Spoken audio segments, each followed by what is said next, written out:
Hello বন্ধুরা, কেমন আছো সবাই? আমরাও খুব ভালো আছি। আজকে আমি আপনাদেরকে তালের বড়া কিভাবে বানায় সেটা দেখাবো। প্রথমে আমরা তাল নিয়ে চলে এসেছি। এবারে তালটাকে আমরা ছাড়িয়ে নেবো ভালো করে। আস্তে আস্তে ছাড়াতে হয়, কেন খুব ধার থাকে খোসাগুলোতে। তাই আমি এভাবে আস্তে আস্তে আস্তে আস্তে খুব সাবধানে ছাড়িয়ে নেবো। দেখুন আমি কিভাবে তাল ছাড়াচ্ছি। আমরা গ্রামের লোক এইভাবেই তাল ছাড়াই, আস্তে আস্তে করে। হ্যাঁ, আপনারা কীভাবে তাল ছাড়ান সেটাও আমাকে জানাবেন কমেন্ট করে। আমার ওইভাবে আঙুল দিয়ে দিয়ে এই তাল ছাড়ানো আমাদের হয়ে গেল। এবারে দেখুন এই তালটা 3টে আঠি আছে, আমরা আঠিগুলোকে 3টে ভাগে ভাগ করে দিলাম। দিয়ে এটাকে বলে তাল মারার। আমরা লোহার পাত দিয়ে এটা বানানো। অনেকে ঝুড়িতে মারে, আমরা গ্রামের লোক এইভাবে তাল মারি। কেন আমরা তালটাকে একটু বেশি ভালোবাসি, তো আমরা প্রচুর খাই।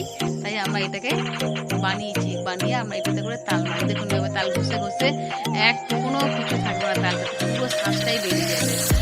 আর আমরা একটুকুনো জল দেবো না। দেখুন কীভাবে তোমার তালটাকে মারছি। এইভাবে আমরা তাল মেরে পুরো তালটাকে দেখুন এবার বাড়িটা বেরিয়ে গেল, একদম একটুকুনো জল নেই। দিয়ে আস্তে আস্তে আমরা এবার এটাকে একটা মশারির সাহায্যে ভালো করে ছেঁকে নেবো। তার জন্য যে চামচগুলো থাকে তালে, সেই চামচ একটাও থাকবে না। হয়ে গেছে আমাদের তাল মারা।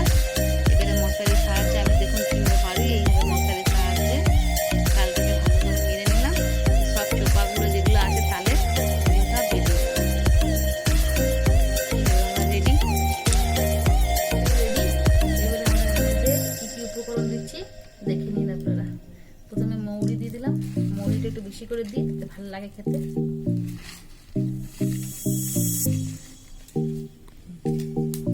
এবার স্বাদ মতো একটু নুন দিয়ে দিলাম। এবার একটুখানি আটা দিয়ে দিলাম। অনেকে শুধু চাল গুঁড়ি দিয়ে করে, আমি একটু আটা দিতে লাগে, খেতে ভালো লাগে, নরম